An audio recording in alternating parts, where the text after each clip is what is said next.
छात्रों, समाजशास्त्र की इस व्याख्यान श्रृंखला में आज सर्वप्रथम हम आपको बताने जा रहे हैं सामाजिक संरचना। छात्रों, सामाजिक संरचना की व्याख्यान माला प्रारंभ करने के पहले यहाँ मैं ये बताना आवश्यक समझती हूँ कि ये बहुत ही महत्वपूर्ण विषय है। यदि सामाजिक संरचना हमने समझ ली तो ये जाने कि सामाजिक संरचना के माध्यम से हम आधा समाजशास्त्र व समाज समझ लेंगे। तो आइए छात्रों, देखते हैं कि इस अध्यापन के उद्देश्य क्या हैं। इस व्याख्यान के पश्चात आप सामाजिक संरचना की अवधारणा समझा सकेंगे एवं सामाजिक संगठन के प्रकार समझा सकेंगे। सामाजिक संरचना, समाज का जो गठन है वही वस्तुतः सामाजिक संरचना के नाम से जाना जाता है, जिसे कि आगे की स्लाइड में हम और ज़्यादा विस्तृत तौर पर समझा सकेंगे। छात्रों, जैसा कि हमने पिछली व्याख्यान श्रृंखला में विभिन्न परिभाषाओं के माध्यम से किसी विषय वस्तु को समझने का प्रयास किया है, उसी प्रकार से सामाजिक संरचना को भी समझने के लिए हम आइए देखते हैं इसकी कुछ परिभाषाएं, और उसके पूर्व देखते हैं समाज के महत्वपूर्ण पक्ष क्या हैं। समाज का एक पहलू है कार्यात्मक अर्थात फंक्शनल, और दूसरा पक्ष है संरचनात्मक अर्थात स्ट्रक्चरल। तो इन दोनों पहलुओं पर आधारित परिभाषाओं को अगर हम समझ लेंगे तो हमारे लिए सामाजिक संरचना अर्थात समाज का गठन समझने में बहुत अधिक सुविधा होगी। एक बहुत ही प्रसिद्ध संरचनावादी हैं कार्ल मैनहीम, जिन्होंने सामाजिक संरचना को परिभाषित करते हुए कहा है कि सामाजिक संरचना अंतःक्रियात्मक सामाजिक शक्तियों का जाल है। विद्यार्थियों, इन दो पंक्तियों में सबसे महत्वपूर्ण तीन तत्व हैं। पहला सामाजिक संरचना जो खुद यहाँ विषय वस्तु है, दूसरा अंतःक्रियात्मक, अंतःक्रियात्मक मतलब जो अंदरूनी तौर पर क्रियात्मक हैं या फंक्शनल हैं, सामाजिक शक्तियों का जाल है। सामाजिक संरचना के अंतर्गत जब अंतःक्रियात्मक कुछ प्रक्रियाएं होती हैं वो सामाजिक शक्ति का निर्माण करती हैं, और यही शक्तियां जब एक से अधिक होकर एक दूसरे से काफ़ी जटिल रूप में मिक्स रहती हैं या मिली हुई होती हैं तो ये शक्तियों का जाल का निर्माण करती हैं। इसी परिभाषा में आगे कार्ल मैनहीम बताते हैं कि जिससे विभिन्न प्रकार के अवलोकन और विचार पद्धतियों का जन्म हुआ है। आइए संपूर्ण रूप में इसे देखते हैं। सामाजिक संरचना अंतःक्रियात्मक सामाजिक शक्तियों का जाल है, और ये शक्तियों का जाल विभिन्न प्रकार के अवलोकन और विचार पद्धतियों को जन्म देता है, या इसके माध्यम से, इन शक्तियों के माध्यम से विभिन्न प्रकार की पद्धतियों का जन्म हुआ है। कार्ल मैनहीम के अतिरिक्त एक परिभाषा हम लोग और देखते हैं टॉलकाट पार्सन्स की। पार्सन्स विद्यार्थियों, अगर आपने समाजशास्त्र की आगामी एडवांस क्लासेस में भी अगर समाजशास्त्र ऑप्ट किया, समाजशास्त्र विषय का चयन किया, तो आप टॉलकाट पार्सन्स का नाम काफ़ी सुनेंगे, और बहुत ही अच्छे तरीके से इस नाम को आप याद कर लें, क्योंकि टॉलकाट पार्सन्स का नाम जब तक सामाजिक संरचना विषय में नहीं लिया जाए तब तक सामाजिक संरचना को समझना और समझाना अधूरा सा प्रतीत होता है। इन्होंने परिभाषित किया सामाजिक संरचना को कि सामाजिक संरचना परस्पर संबंधित संस्थाओं, एजेंसियों, सामाजिक प्रतिमानों और समूह के प्रत्येक सदस्य द्वारा ग्रहण किए गए पदों और कार्यों की विशिष्ट व्यवस्था को कहते हैं। बहुत ही संक्षिप्त, साधारण और सरल तरीके से टॉलकाट पार्सन्स ने सामाजिक संरचना को समझाया है कि सामाजिक संरचना एक व्यवस्था है जिसमें विभिन्न अंग होते हैं। ये अंग कौन से हैं? संबंधित संस्थाओं, विभिन्न प्रकार की संस्थाएं हम समाज में देखते हैं, जैसे परिवार संस्था, विवाह संस्था, नियंत्रणात्मक संस्था, पुलिस, धर्म आदि आदि। एजेंसियों, सामाजिक प्रतिमानों यानी पैटर्न। पैटर्न का मतलब यहाँ पर टॉलकाट पार्सन्स का ये है कि हर समाज का पैटर्न या प्रतिमान तरीका दूसरे समाज से भिन्न होता है। आप अगर देखें तो आदिवासी समाज एक सभ्य समाज से अलग प्रतिमान या पैटर्न रखते हैं, ग्रामीण समाज शहरी समाजों से अलग तरीका रखते हैं, अलग प्रतिमान रखते हैं। तो यहाँ पर इन्होंने एजेंसी और संस्थाओं की तरह सामाजिक प्रतिमान को भी एक अंग के रूप में माना है और बताया है कि सामाजिक संरचना संबंधित संस्थाओं, एजेंसियों, सामाजिक प्रतिमानों और समूह के प्रत्येक सदस्य द्वारा ग्रहण किए गए पदों और कार्यों की विशिष्ट व्यवस्था को कहते हैं। यानी कि विभिन्न प्रकार के अंग हैं और ये अंग जब अपने अपने स्थान पर रहते हुए कार्य करते हैं तो एक व्यवस्था का निर्माण करते हैं और इसी व्यवस्था को टॉलकॉट पार्सन्स ने सामाजिक संरचना के रूप में परिभाषित किया है। जॉनसन नाम के एक और संरचनावादी समाजशास्त्री हैं जिन्होंने बताया कि किसी भी वस्तु की संरचना उसके अंगों में पाए जाने वाले अपेक्षाकृत स्थायी अंतर संबंधों को कहते हैं। यहाँ किसी भी वस्तु की संरचना का तात्पर्य जॉनसन से सामाजिक संरचना से ही है, जिसे उन्होंने ये बताया कि समाज के विभिन्न अंग हैं जैसे परिवार, विवाह, धर्म, अन्य दूसरी संस्थाएं, आर्थिक संस्थाएं या अन्य प्रकार की संस्थाएं। इन संस्थाओं का अपना अपना कार्य है। अपना अपना कार्य करने के अतिरिक्त यह समाज के अन्य अंगों से भी संबंध रखते हैं और ये संबंध जो होता है अंतः संबंध होता है। अंतः संबंध मतलब इंटरपर्सनल रिलेशनशिप। आपस में अपना कार्य करने के साथ साथ आपस में एक संबंधों का निर्वहन भी होता है। जैसे कि उदाहरणार्थ परिवार और विवाह दोनों ही एक दूसरे से अंतः संबंधित हैं। विवाह के माध्यम से ही परिवार होता है और परिवार ही किसी व्यक्ति का या किसी युवक या युवती का विवाह करता है। दोनों आपस में इतने ज़्यादा अंतर संबंधित हैं कि उनको अलग करना प्रायः काफ़ी कठिन होता है। तो जॉनसन का तात्पर्य यही है कि किसी भी वस्तु की संरचना उसके अंगों में पाए जाने वाले अपेक्षाकृत स्थायी अंतर संबंधों को कहते हैं। संरचना, छात्रों यहाँ बार बार मैंने संरचना शब्द का उपयोग किया है। निश्चित रूप से प्रथम वर्ष का विद्यार्थी होने के नाते मैं समझ सकती हूँ कि संरचना को समझना उतना आसान नहीं है। टॉलकॉट पार्सन्स, कार्ल मैनहीन, जॉनसन ने जिस संरचना को बार बार बताया है, यह संरचना सामाजिक संरचना को समझा जा सकता है लेकिन छात्रों इसे देखा नहीं जा सकता। इसलिए समाजशास्त्र में हमेशा सामाजिक संरचना को शारीरिक संरचना के अनुरूप मानकर इस अवधारणा को समझा जाता है। संरचना, आइए हम देखते हैं। ये आपके सामने एक चित्र में प्रस्तुत कर रही हूँ। ये सामाजिक संरचना नहीं है, लेकिन इस शारीरिक संरचना की व्यवस्था सामाजिक संरचना की ही भांति होती है। जिस तरीके से यह मानव शरीर है, अगर इसमें से मस्तिष्क, हाथ, पेट, हृदय आदि अलग अलग कर दिया जाए तो निश्चित रूप से, जैसा कि आप चित्र में एक अलग भाग देख रहे हैं, यहाँ पर ये अंग अलग है, ये अंग अलग है, ये अंग अलग है, त्वचा का वर्णन अलग है और श्वास नली वगैरह का अलग से वर्णन किया गया है, लेकिन इन अंगों का पृथक से कोई अस्तित्व नहीं है। इसी प्रकार से जब ये सारे अंग मिलते हैं तो शारीरिक संरचना का निर्माण करते हैं, लेकिन अपना अपना कार्य करने के साथ साथ यह एक दूसरे अंगों से संबंध रखते हैं और सब मिलकर एक व्यवस्था का निर्माण करते हैं जिसे हम शारीरिक संरचना के नाम से जानते हैं। ठीक इसी तरीके से समाज में पुलिस, विवाह, धर्म, कानून, इसी प्रकार की विभिन्न अंग हैं। ये अंग जब अपना अपना कार्य करते हैं और अपना कार्य अच्छे तरीके से करने के साथ ही एक व्यवस्था का निर्माण करते हैं तो उसको हम सामाजिक संरचना के नाम से जानते हैं। दोस्तों, मुझे उम्मीद है कि आप सामाजिक संरचना को समझे होंगे। आइए आगे और देखते हैं जिससे कि यह अवधारणा और ज़्यादा आपको स्पष्ट होगी।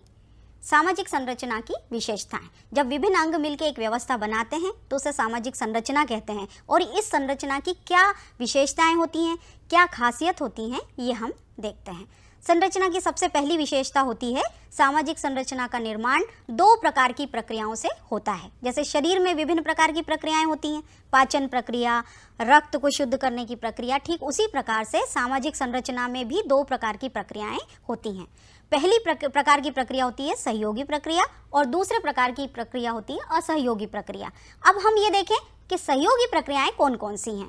सामाजिक संरचना की सहयोगी प्रक्रियाएं हैं सहयोग, कोऑपरेशन, आत्मसात या एसिमिलेशन, अनुकूलन अर्थात एडजस्टमेंट। जब ये सहयोगी प्रक्रियाएं कार्य करती हैं तो समाज में एक व्यवस्था बनी रहती हैं। लेकिन छात्रों, जिस तरह से शरीर हमेशा ही स्वस्थ नहीं रहता, उसी प्रकार से सामाजिक संरचना भी हमेशा ही स्वस्थ नहीं रह सकती। इसमें भी कुछ हमें असहयोगी प्रक्रियाओं का सामना करना पड़ता है। पहले हम देखते हैं सहयोगी प्रक्रिया का पहला कंपोनेंट या पहला तत्व सहयोग। इस चित्र के माध्यम से यहाँ बताया गया है कि ये बच्चे, छोटे बच्चे शिक्षा अर्जित कर रहे हैं। इनकी हैसियत, आर्थिक स्थिति उतनी नहीं है, लेकिन समाज व शासन के सहयोग से ये एक सहयोगी प्रक्रिया है। समाज, कानून और नीति निर्देशक तत्व आदि इन बच्चों को सहयोग देकर यहाँ पर इनको शिक्षित करने का प्रयास कर रहे हैं ताकि इनकी जो आर्थिक स्थिति है वो भले ही इन्हें सहयोग न करे, लेकिन समाज इनको सहयोग देकर आगे बढ़ाने का प्रयास कर रहा है। ये सहयोग का एक उदाहरण है। एसिमिलेशन, ये थोड़ी जटिल प्रक्रिया है, लेकिन देखिए इसको समझिए। यहाँ पर मैंने कुछ अति आधुनिक युवक युवतियों का चित्र दिया है। एसिमिलेशन, आत्मसात, जैसा कि नाम से हो रहा है आत्मसात, यानी जिसे आत्मा से ग्रहण कर लिया जाए। यहाँ ये युवक युवती भारतीय हैं, लेकिन ये पश्चिमी सभ्यता में इस तरीके से रंगे हुए हैं कि हम कहीं भी इन्हें पहचान नहीं सकते कि ये भारतीय हैं या विदेशी हैं या पाश्चात्य देशों से संबंध रखते हैं। अर्थात इन्होंने विदेशी सभ्यता को इस तरीके से आत्मसात कर लिया है कि भारतीय वेशभूषा या भारतीय संस्कृति इनके नज़दीक दिखाई नहीं दे रही। यहाँ पर एक युवक भारतीय वेशभूषा पहने भी हुए है, लेकिन उसका जो पैटर्न है वह फैशन के माध्यम से प्रस्तुतिकरण उसका जो है वो पाश्चात्यकरण के रूप में दिखाया जा रहा है। आइए एक उदाहरण और देखते हैं। एडजस्टमेंट, यहाँ आपको कुछ विदेशी चेहरे दिखाई दे रहे हैं और कुछ भारतीय चेहरे दिखाई दे रहे हैं। ये दोनों ही समूह, भारतीय समूह और विदेशी समूह, एक विचारधारा से अनुकूलन करने का प्रयास कर रहा है। अनुकूलन मतलब एडजस्ट करने का प्रयास कर रहा है। वह है हरे कृष्णा हरे रामा की पद्धति का, या एक धार्मिक पंथ को का निर्वाह करने का प्रयास कर रहा है। इनकी विचारधारा अलग है, भारतीयों की विचारधारा अलग है, लेकिन दोनों के विचार चूंकि एक ही मार्ग पर हैं, इसलिए अपने विचारों के माध्यम से संस्कृति के अन्य तत्वों को का अनुकूलन करने का ये प्रयास कर रहे हैं। इसी तरीके से जिस तरह से सहयोगी प्रक्रियाएं हैं, उसी तरीके से समाज में कुछ असहयोगी प्रक्रियाएं भी हैं। उदाहरण के लिए जैसे प्रतिस्पर्धा, कंपटीशन, संघर्ष, स्ट्रगल, प्रतिकूलता यानी अपोजिशन। यह भी समाज की सामाजिक संरचना की विशेषता है कि समाज में केवल आपको सहयोगी प्रक्रियाएं नहीं मिलेंगी, समाज में प्रतिस्पर्धा भी है, संघर्ष भी है और प्रतिकूलता भी है।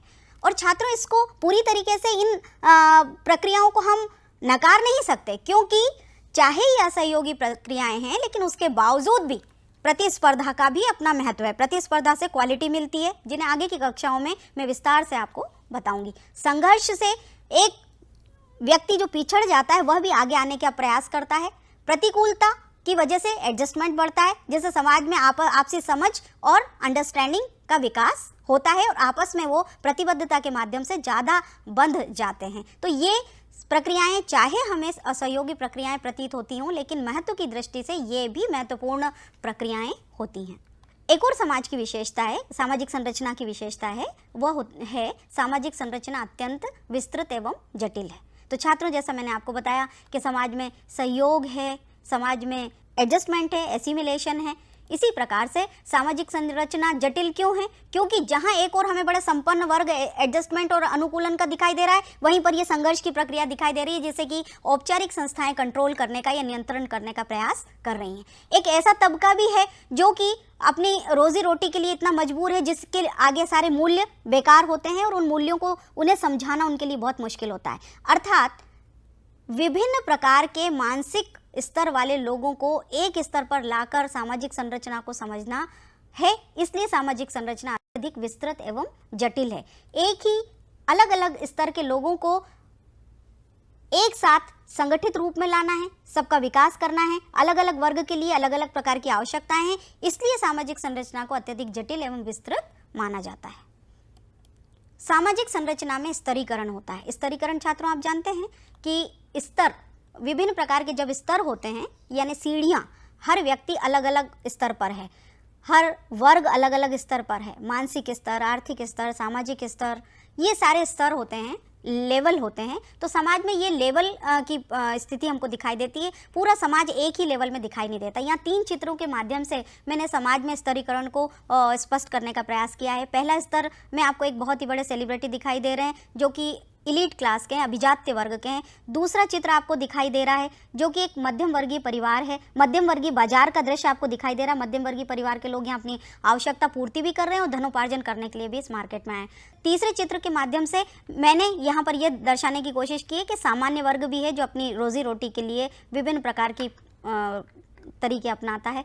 चाहे वो बेगरी हो, चाहे धार्मिक भिक्षावृत्ति हो, चाहे अन्य कोई सा रुझान हो। लेकिन इस प्रकार से समाज के विभिन्न वर्ग हैं जो एक वर्ग के पास हो सकता है कि बहुत ज़्यादा अतिरिक्त आय है, अतिरिक्त पैसा है, लेकिन दूसरे वर्ग के पास अपनी आवश्यकता पूर्ति के साधन है, लेकिन तीसरा वर्ग ऐसा भी है जिसके पास अपनी आवश्यकता पूर्ति के भी साधन सुनिश्चित नहीं है।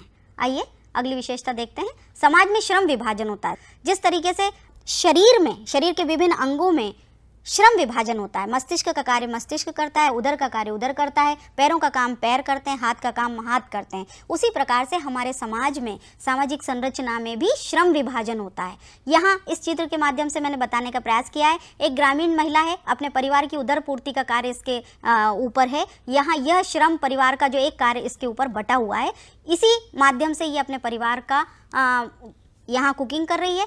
इसके परिवार के अन्य सदस्य यहाँ पर हैं जो कि इसके बनाए हुए भोजन से अपनी उदर पूर्ति कर रहे हैं। ये लोग धनोपार्जन के लिए कृषि का कार्य कर रहे हैं। तो दोस्तों ये एक आधार मैंने बताया लिंग के आधार पर, स्त्री और पुरुष के आधार पर, लेकिन यहाँ पर बच्चे भी दिखाई दे रहे हैं और बड़े भी दिखाई दे रहे हैं। ये एक अलग आधार है श्रम विभाजन का, आयु के आधार पर। बच्चों का कोई कार्य नहीं है, वे शिक्षा ग्रहण कर रहे हैं, खेल रहे हैं, कूद रहे हैं और बहुत भावनात्मक तरीके से अपने आप को सुरक्षित महसूस कर रहे हैं। लेकिन माता पिता का एक कार्य है उम्र के आधार पर कि इनकी परवरिश कर रहे हैं। तो इस प्रकार से बड़े जटिल रूप में हमें समाज में श्रम विभाजन दिखाई देता है, लेकिन ये बड़ा जटिल होने के साथ साथ बड़ा स्पष्ट भी होता है।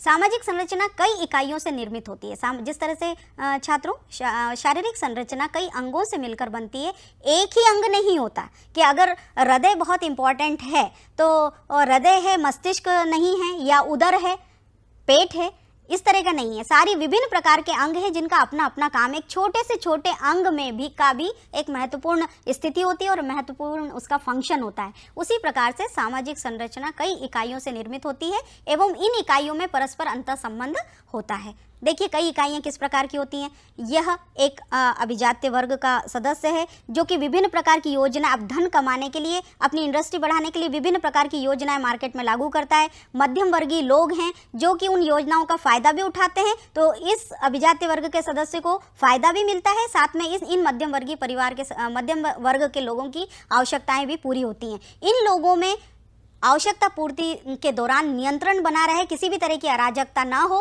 इस स्थिति को नियंत्रण करने के लिए समाज की नियंत्रणात्मक संस्थाएं भी होती हैं जो फॉर्मल होती हैं। जैसा कि हम जानते हैं आधुनिक समाज में ये नियंत्रणात्मक संस्थाएं पुलिस के रूप में कार्य करती हैं। इसी प्रकार से कुछ निम्न वर्ग के लोग भी होते हैं जो कि निम्न वर्ग के लोग भी इस वर्ग से उठकर अपने प्रयासों के माध्यम से या राज्य की मदद से ऊपर उठने का प्रयास करते हैं। जैसा कि मैंने आपको बताया था, कई इकाइयों के साथ साथ वो सहयोगी प्रक्रियाएं भी यहाँ पर कार्य हैं जटिल रूप में, और इंटरपर्सनल रूप में ये लोग एक दूसरे से इंटरेक्शन कर रही हैं। तो सामाजिक संरचना की छात्रों एक विशेषता होती है कि साधारण सारांशतः हम ये समझ लें कि कई इकाइयाँ होती हैं और ये सभी इकाइयाँ एक दूसरे से संबंधित होती हैं। स्थिरता व परिवर्तनशीलता दोनों बातें होती हैं। जिस तरह से एक मनुष्य का जो शरीर होता है वह स्थिर रहता है। बालक के रूप में एक बच्चा पैदा हुआ है, सारे अंग उसी तरीके से रहेंगे, लेकिन फिर भी धीरे धीरे ग्रो करते हैं, यानी कि आगे बढ़ते रहते हैं, उनमें विकास होता रहता है, चेंजेस आते जाते हैं, और इस तरीके से ये स्थिरता भी रहती है और परिवर्तनशीलता भी रहती है। अन्य एक और विशेषता है सामाजिक संरचना द्वारा आवश्यकताओं की पूर्ति। सामाजिक संरचना के द्वारा आवश्यकताओं की पूर्ति, जिस तरह से मनुष्य की जो शारीरिक संरचना है उसके माध्यम से उसकी विभिन्न प्रकार की शारीरिक मनोवैज्ञानिक आवश्यकताओं की पूर्ति होती है, उसी प्रकार से सामाजिक संरचना से समाज की विभिन्न प्रकार की आवश्यकताओं की पूर्ति होती है। पुलिस में अगर कोई व्यक्ति है तो वो अपने आप में आत्मनिर्भर नहीं है, उसको भी समाज के दूसरे अंगों की मदद के माध्यम से ही अपनी आवश्यकताओं को पूरा करना है।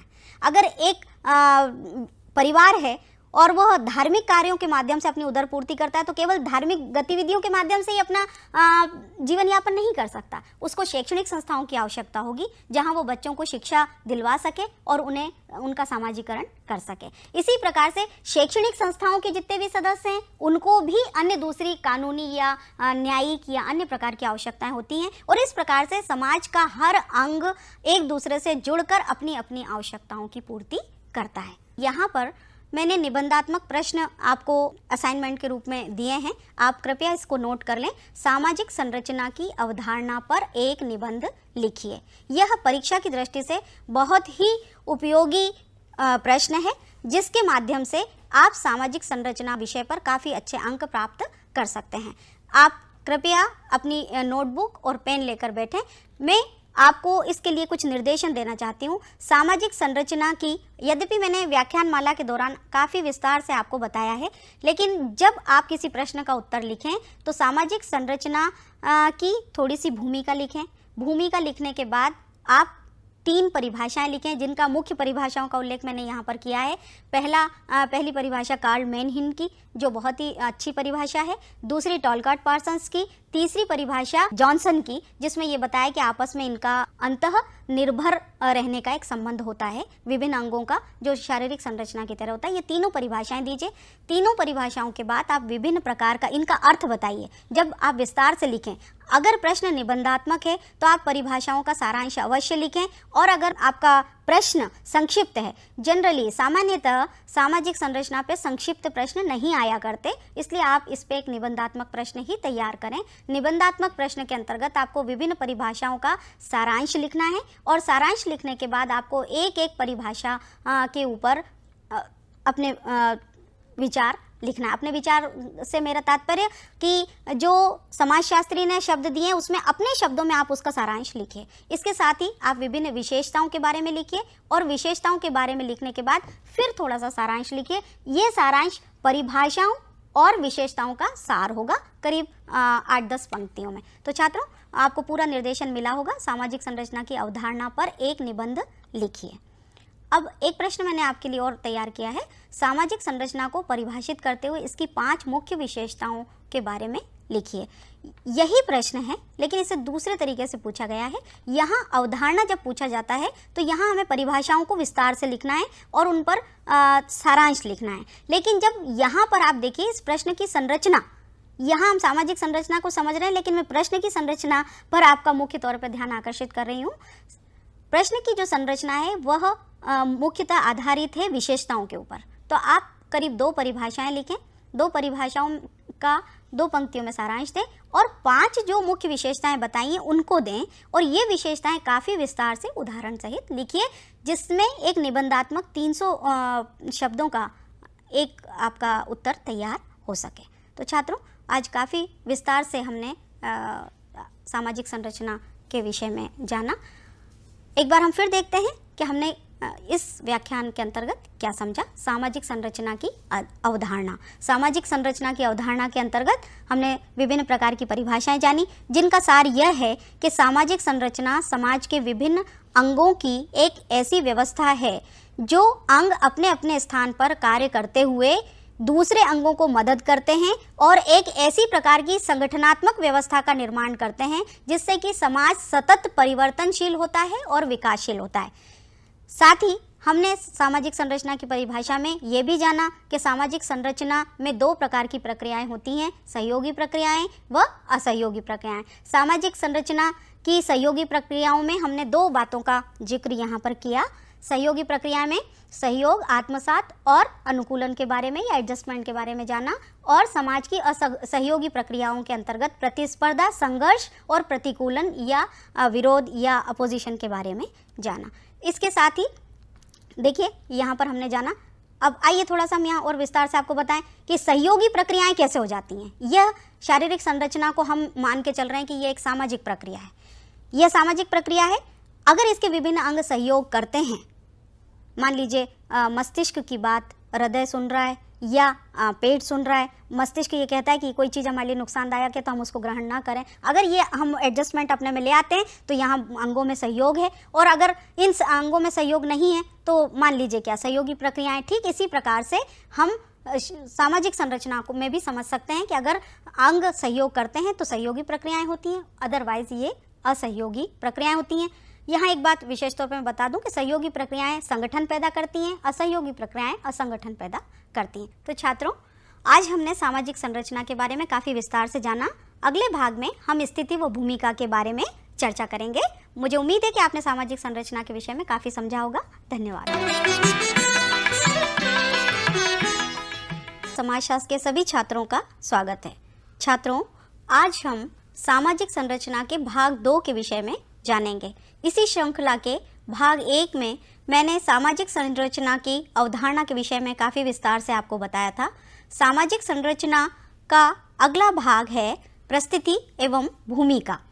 लेकिन सामाजिक संरचना व परिस्थिति एवं भूमिका को अलग करके नहीं समझा जा सकता। आपको याद होगा कि विगत भाग में, भाग 1 में कई बार मैंने अंगों का वर्णन किया था कि सामाजिक संरचना के विभिन्न अंग होते हैं और यही अंग इन अपनी अपनी परिस्थिति के हिसाब से अपनी भूमिका का निर्वाह करते हैं। आज उसी परिस्थिति एवं भूमिका के विषय में हम आपको समझाने जा रहे हैं। इस व्याख्यान के पश्चात आप परिस्थिति का अर्थ व परिभाषा जान सकेंगे, परिस्थिति के निर्धारण तत्वों की विवेचना कर सकेंगे, परिस्थिति के प्रकार बता सकेंगे एवं भूमिका की अवधारणा स्पष्ट कर सकेंगे। इस क्रम में आइए सबसे पहले जानते हैं परिस्थिति का अर्थ। परिस्थिति शब्द अंग्रेजी भाषा के स्टेटस का हिंदी रूपांतर है, जिसका अर्थ है सामाजिक स्थिति। इलियट एवं मेरिल नाम के विद्वान ने सामाजिक संरचना के अंतर्गत परिस्थिति को बहुत ही सरल शब्दों में गहराई से समझाने का प्रयास किया है।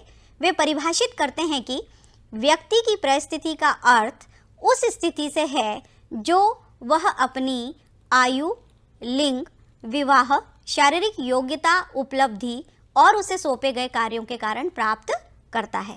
अर्थात सामाजिक संरचना के अंतर्गत प्रत्येक अंग की एक स्थिति होती है। छात्रों, जैसा मैंने आपको बताया था, शारीरिक संरचना की ही समरूपता में हम सामाजिक संरचना को समझते हैं। शारीरिक संरचना के समान हम सामाजिक संरचना को समझते हैं।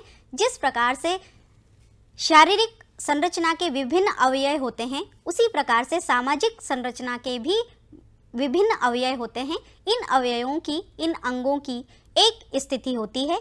इलियट एवं मेरिट ने सामाजिक संरचना में इन अंगों की जो स्थिति होती है वह किन आधार पर होती है उसे समझाने का प्रयास किया है। ध्यान से देखें, आयु, लिंग, विवाह, शारीरिक योग्यता या कोई उपलब्धि अथवा किसी व्यक्ति को सौंपे गए कार्यों के कारण व्यक्ति परिस्थिति को प्राप्त करता है।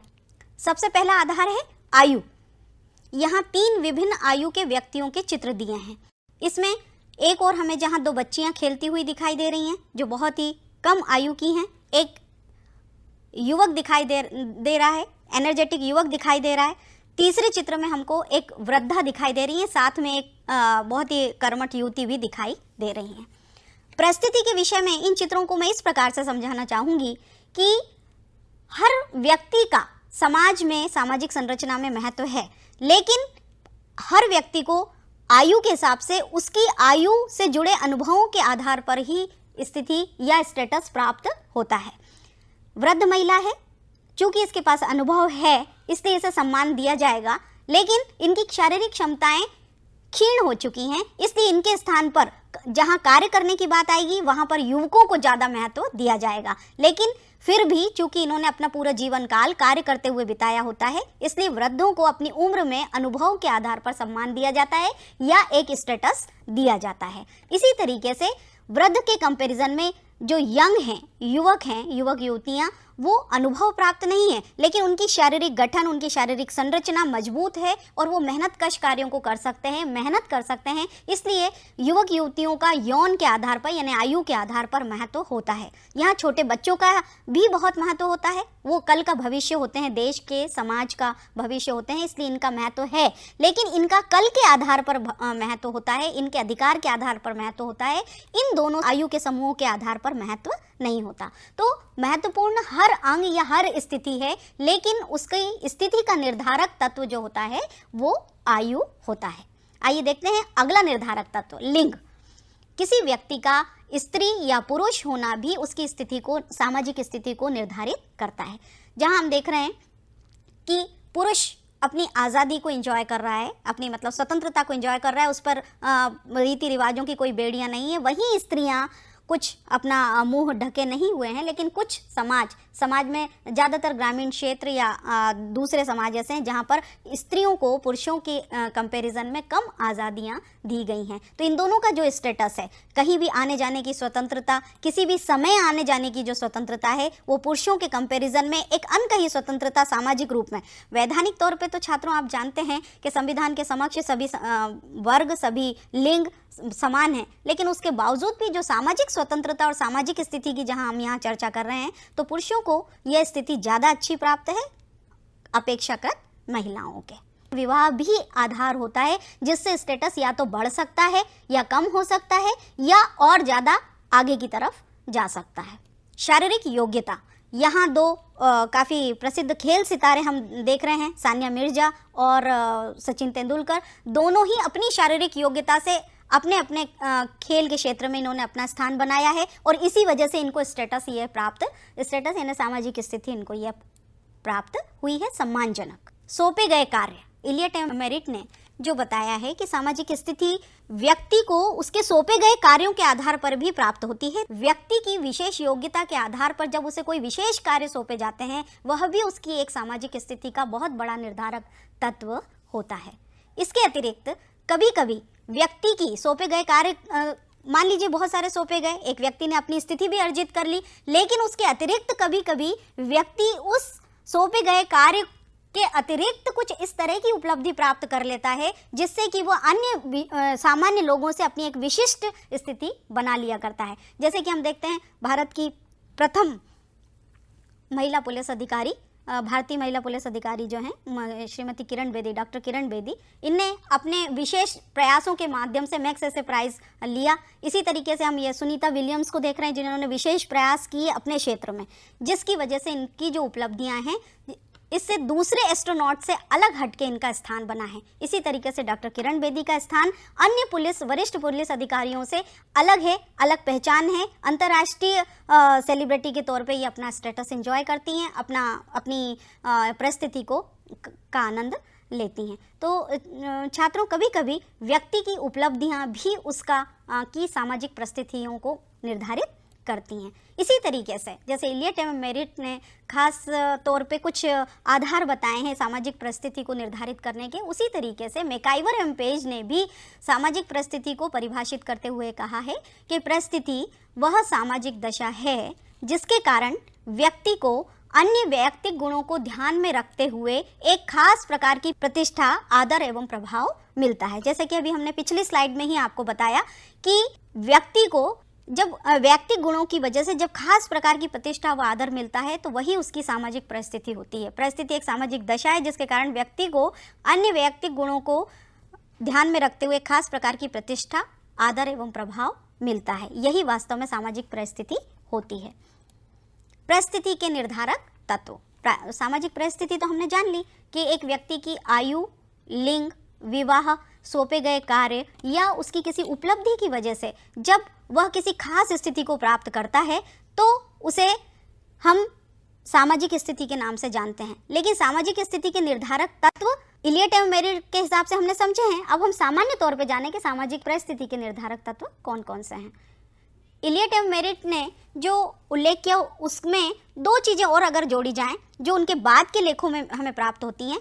पहला है बंधुत्व यानी किनशिप, जो आधुनिक युग में संपर्क या कॉन्टेक्ट्स के नाम से जाना जाता है। यह भी सामाजिक स्थिति को देने का एक कारण होता है। अगर एक विशिष्ट व्यक्ति के संपर्क में कोई व्यक्ति होता है या उसका कोई रिश्तेदार होता है तो उसका भी एक खास स्टेटस होता है या उसकी भी स्थिति आम लोगों से थोड़ी अलग होती है। इसके अतिरिक्त एक और आधार है आर्थिक आधार या इकोनॉमिक ग्राउंड, जो व्यक्ति को सामाजिक स्थिति प्रदान करता है। जैसे आयु, बालक, यंग और वृद्ध तीन प्रकार के स्टेटस हैं, उसी प्रकार से आर्थिक आधार में भी निम्न वर्ग, मध्यम वर्ग, उच्च वर्ग, ये आर्थिक आधार हैं जिनमें वर्गों के हिसाब से ही व्यक्ति को सम्मान या परिस्थिति प्राप्त होती है। जो उसकी स्थिति होती है उसी के आधार पर सम्मान निश्चित होता है, उसी के आधार पर उसे सम्मान प्राप्त होता है। इसके अतिरिक्त आइए देखते हैं कि परिस्थिति के कौन कौन से प्रकार हैं। परिस्थितियाँ दो प्रकार की होती हैं, प्रदत्त परिस्थिति और अर्जित परिस्थिति। अर्जित परिस्थिति सबसे पहले हम देखते हैं प्रदत्त परिस्थिति, जिसमें आयु, जाति, परिवार, लिंग आदि आते हैं। इसके अतिरिक्त प्रदत्त परिस्थिति के बारे में मैं स्पष्ट करना चाहूँगी। ये परिस्थिति या ये स्थिति, छात्रों, परिस्थिति और स्थिति एक ही है। जब सोशल स्टेटस जो होता है उसको हम स्थिति के नाम से जानते हैं।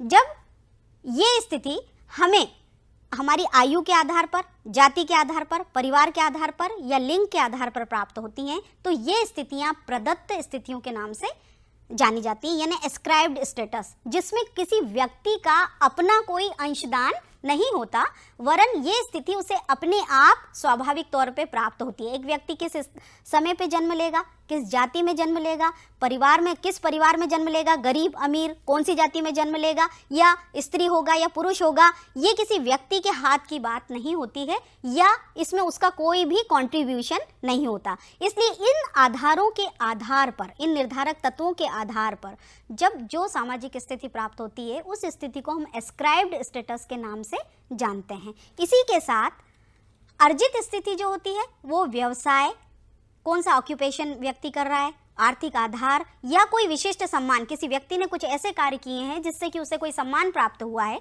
जैसा कि मैंने उदाहरण के लिए आपको डॉक्टर किरण बेदी के बारे में बताया था, उन्होंने अपने कार्य को उतनी ऊंचाइयों तक ले जाके किया, उस डिवोशन के साथ किया कि उन्हें मैक्स ऐसे प्राइज मिला और उस सम्मान से जुड़ा हुआ स्टेटस उन्हें प्राप्त हुआ। तो ये जो अर्जित स्टेटस है, ये व्यक्ति खुद अचीव करता है, अर्जित करता है।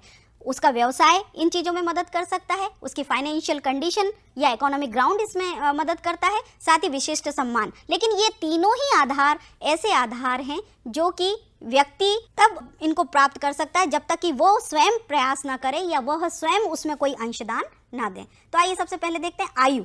तो छात्रों, जैसा हमने बताया कि आयु प्रदत्त आधार है, आइए देखते हैं एक बार फिर। इन चित्रों को हमने पहले इस प्रकार से समझा कि ये स्थिति का आधार है। अब इस आधार पर देखें कि यह प्रदत्त स्थिति का आधार है। ये बच्चे किन सन में पैदा हुए जिसकी वजह से ये बच्चे हैं और ये युवक है और ये वृद्ध हैं। इसमें एक व्यक्ति का कोई रोल नहीं है, उसकी कोई भूमिका नहीं है। ये स्त्री है, ये पुरुष है, इसमें भी इनका कोई रोल नहीं है। अतः आयु वह आधार है जिसको कि हम प्रदत्त स्थिति का प्रमुख आधार मानते हैं। इसी तरीके से जाति, किस जाति में व्यक्ति पैदा होगा यह भी उसके ऊपर निर्भर नहीं करता है। यह स्वाभाविक प्रक्रिया है कि वह किस परिवार में जन्म लेता है, वो परिवार कौन सी जाति के अंतर्गत आता है। इसी तरीके से एक व्यक्ति किस परिवार का सदस्य है, अमीर, गरीब, साधारण, गुमनाम परिवार, प्रसिद्ध परिवार, ये सारी बातें जो हैं ये अपने आप उसके भाग्य पर निर्भर करती हैं कि वो व्यक्ति किस प्रकार के परिवार में जन्म लेता है। तो परिवार की तरह से एक व्यक्ति स्त्री है या पुरुष, इस पर भी किसी व्यक्ति का कोई बस नहीं होता,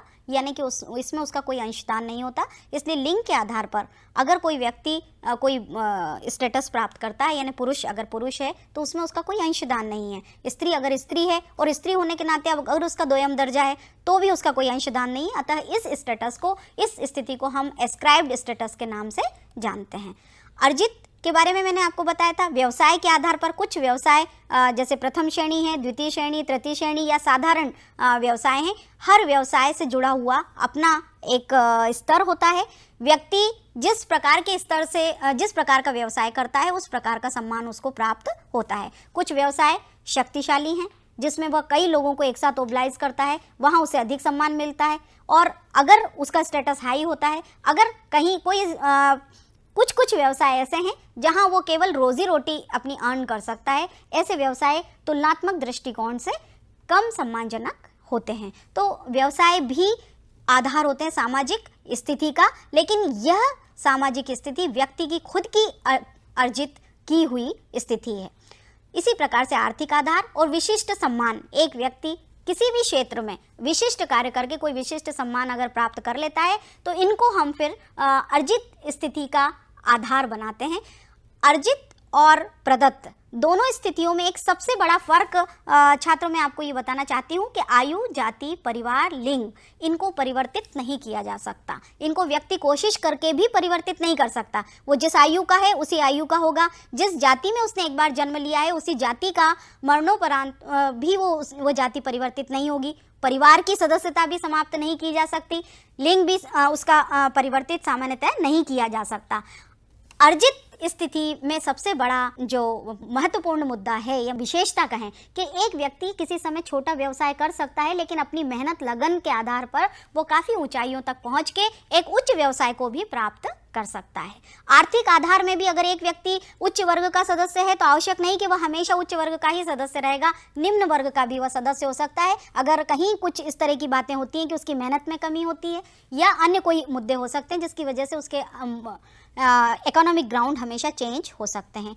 इसी प्रकार से कुछ विशिष्ट सम्मान अगर एक व्यक्ति को मिल जाते हैं, लेकिन अगर व्यक्ति ने खास काम किया, उसे विशिष्ट सम्मान मिला, लेकिन भविष्य में उसके कार्य ऐसे रहे जिससे कि उसने कुछ समाज विरोधी कार्य किए, तो उसको उतनी भर्त्सना भी सहन करना पड़ सकती है या उतना अपमान भी सहन करना पड़ सकता है। ये बात हमने की स्थिति के बारे में। हर व्यक्ति की, हर समाज की, सामाजिक संरचना के हर अंग की एक परिस्थिति होती है, और जब स्थिति होती है तो उसी स्थिति, यह स्थिति जो होती है वो केवल संगठनात्मक नहीं होती।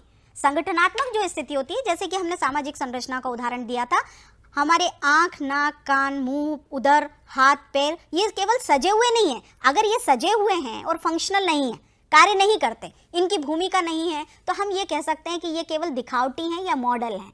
लेकिन समाज में जिस सामाजिक संरचना की हम बात कर रहे हैं, वहाँ अंग भी होते हैं, उनकी परिस्थिति भी होती है, और परिस्थिति के हिसाब से ही छात्रों उनकी भूमिका भी होती है या उनका रोल भी होता है। जैसे उच्च वर्ग की बात कर रहे हैं तो उच्च वर्ग की भूमिका भी है, उसका रोल भी है। निम्न वर्ग की बात कर रहे हैं तो निम्न वर्ग का कोई रोल भी है। आइए देखते हैं भूमिका की परिभाषा। गिन्सबर्ग ने भूमिका को परिभाषित करते हुए कहा है कि परिस्थिति एक पक्ष होता है, जबकि भूमिका उस पक्ष को पूरित करने का प्रत्याशित ढंग है। परिस्थिति एक स्टेटस पे एक व्यक्ति या समाज का एक अंग है, और उसी स्थिति में जब वो कोई कार्य करता है, उससे जुड़ी हुई जो अपेक्षित कार्य है, तो भूमिका उस पक्ष को पूरित करने का प्रत्याशित ढंग है। प्रत्याशित ढंग मीन्स एक बहुत ही पूर्व निर्धारित तरीका है जिसको कि वो अंग या वह व्यक्ति पूरा करता है। भूमिका की विशेषताएं क्या क्या होती हैं, देखते हैं। व्यवहारों की संपूर्णता, सामाजिक स्वीकृति। व्यवहारों की संपूर्णता यानी एक व्यक्ति अगर सदस्य है या सामाजिक स्थिति उसकी है निम्न वर्ग की, और अगर वो उच्च वर्ग की तरह से मतलब व्यवहार करता है या अपनी भूमिका का निर्वहन करने का प्रयास करता है, तो ये संभव नहीं है और ये समाज के द्वारा मान्य भी नहीं है। तो ये दोनों विशेषताएं इसमें समाहित हैं कि भूमिका व्यवहारों की संपूर्णता होती है। अगर एक व्यक्ति का जो स्टेटस है, अगर वो उच्च वर्ग का है, तो उसकी भूमिका उस प्रकार की है और उसे उसी तरीके से बिहेव करना पड़ेगा या उसी तरीके से व्यवहार करना पड़ेगा, उसी प्रकार से कार्य करना पड़ेगा। एक व्यक्ति स्थिति के अनुसार अपनी भूमिका अदा करेगा, उसी को सामाजिक स्वीकृति मिलती है, किसी और को नहीं मिलती। मान लीजिए एक छोटा सा बच्चा है, वो किसी बुजुर्ग की तरह कार्य करे, तो चाहे वो सच भी बोल रहा हो, बहुत अच्छी बात भी बोल रहा हो, लेकिन सामान्यतः उसकी बात को उतनी तवज्जो नहीं दी जाती जितनी कि एक बुजुर्ग को दी जाती है। इसी प्रकार से अगर एक वृद्ध व्यक्ति ये कहे कि हम कोई बहुत बड़ा शारीरिक मेहनत का कार्य कर सकते हैं, तो उस चीज़ को सामान्यतः स्वीकृति मिलना बहुत मुश्किल होता है। सामाजिक संगठन, जो सामाजिक परिस्थिति होती है उसके अनुसार अगर व्यक्ति अपना अपना कार्य करता रहे, तो यह एक सामाजिक संगठन को जन्म देता है।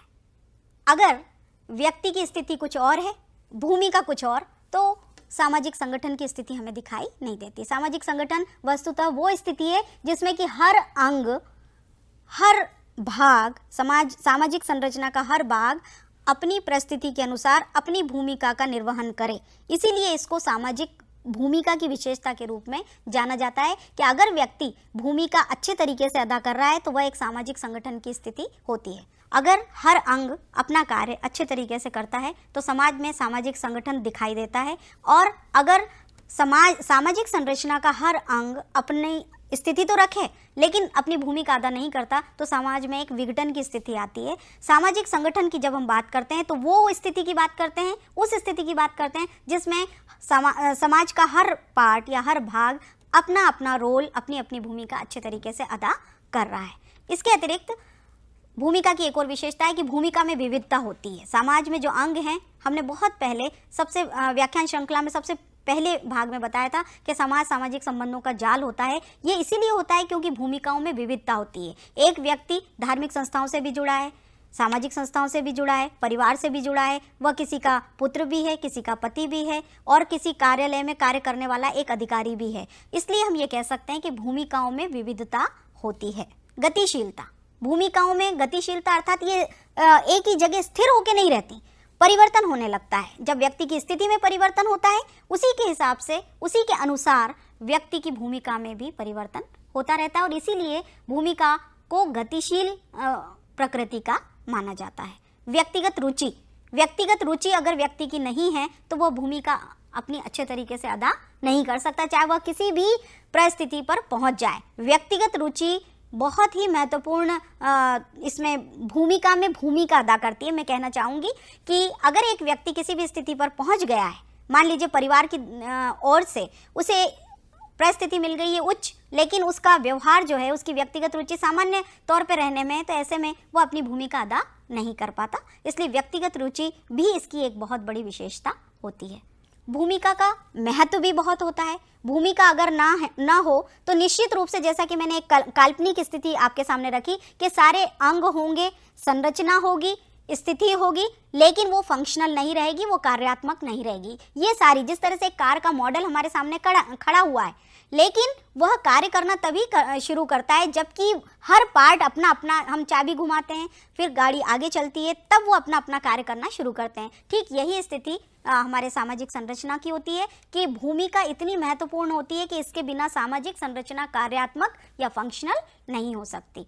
भूमिका के भी कुछ निर्धारक तत्व हैं, यद्यपि यह बहुत कुछ परिस्थिति की तरीके से हैं, लेकिन फिर भी आइए इनका एक अवलोकन करते हैं। लिंग, आयु, वैवाहिक स्थिति, शारीरिक योग्यता, उपलब्धियां, सौंपे गए कार्य, आर्थिक आधार, व्यवसाय, ये सारे ही जितने आधार मैंने बताए, ये सारे ही आधार परिस्थिति से संबंधित है और इसीलिए परिस्थिति व भूमिका में गहरा संबंध भी पाया जाता है। Inter relation between status and role. आइए देखते हैं क्या इन दोनों में संबंध है। परिस्थिति व भूमिका दोनों का ही निर्धारण सामाजिक परिस्थितियों में होता है। भिन्नता व समानता दोनों ही चीजें होती हैं। परिस्थिति व भूमिका में भिन्नता भी है, वो एक संरचना में संरचित होकर परिस्थिति बनी हुई है, लेकिन भूमिका से स्थिति की भिन्नता यह है कि भूमिका फंक्शनल है और इस परिस्थिति संगठनात्मक है, वो संगठन को बनाती है, डिजाइन के तौर पे सामाजिक संरचना बना देगी, लेकिन फंक्शनल तभी होगी। इसलिए कहा जाता है कि परिस्थिति व भूमिका में भिन्नता भी है और समानता भी है। मूल्यों पर आधारित होती हैं परिस्थिति व भूमिका दोनों ही। मूल्यों पर आधारित यानी एक किसी समाज के लिए या सामाजिक संरचना के लिए किसी भूमिका विशेष को नकारात्मक दृष्टिकोण मिल सकता है, लेकिन किसी दूसरे समाज विशेष में चूंकि मूल्य यानी विश्वास, वो विश्वास या उन लोगों के जो तर्क हैं वह अलग प्रकार के हो सकते हैं। उदाहरण के लिए, जो रीति रिवाज या प्रथा परंपराओं की व्यवस्था शहरी समाज में नकार दी जाती है, वहाँ पर किसी महिला की रीति रिवाजों को पूरा करने की भूमिका पर विश्वास नहीं किया जाता, वही चीज़ ग्रामीण क्षेत्र में स्वीकार की जाती है और प्रशंसित की जाती है या उसको बड़ा प्रशंसा उस भूमिका की जाती है। इसी प्रकार से एक और विशेषता भूमिका की है अंतः भिन्नता। अंतः भिन्नता, जैसे हमने यहाँ भिन्नता व समानता की विशेषता बताई है, उसी प्रकार से अंतः भिन्नता यानी अंदरूनी तौर पे सामाजिक स्थिति और भूमिका दोनों में काफ़ी भिन्नता हमको दिखाई देती है। और ये भिन्नता, अंतः भिन्नता इसलिए कि दोनों की अपनी अपनी प्रकृति अलग है। सामाजिक संरचना के अंग के तौर पे परिस्थिति केवल वहाँ पर एक स्थिति है, लेकिन उस स्थिति को फंक्शनल होने का जो रूप मिलता है वो भूमिका के माध्यम से ही मिलता है। इसलिए इसको यह माना जाता है कि यह दोनों की अंतः भिन्नताएं यानी अंदरूनी असमानताएं के रूप में इस विशेषता को जाना जाता है।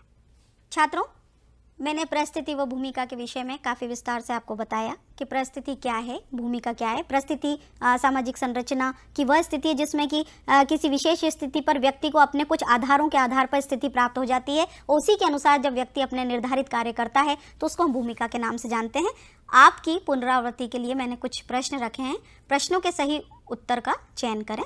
परिस्थिति दो प्रकार की होती है, अर्जित व प्रदत्त। यहाँ कुछ उत्तर दिए हैं, बताइए आप।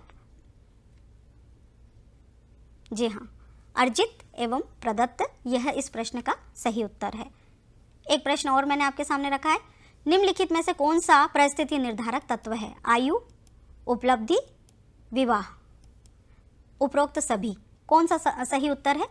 मुझे उम्मीद है कि इस व्याख्यान के बाद आप इस उत्तर को देने में अच्छे तरीके से सक्षम होंगे। उपरोक्त सभी ही परिस्थिति के निर्धारक तत्व हैं। परिस्थिति व भूमिका के निर्धारक तत्व एक ही हैं, सही या गलत? जी हाँ, आपका अनुमान बिल्कुल सही है, उत्तर है सही। परिस्थिति व भूमिका के निर्धारक तत्व एक ही हैं, क्योंकि परिस्थिति संगठनात्मक है और भूमिका फंक्शनल है। परिस्थिति व भूमिका में गहरा संबंध है। सही या गलत? सही। छात्रों, आज हमने सामाजिक स्थिति एवं भूमिका के विषय को, सामाजिक संरचना के विषय में जाना। मुझे उम्मीद ही नहीं, पूरा विश्वास है कि आप काफ़ी विस्तार से इन चीज़ों को जान गए होंगे।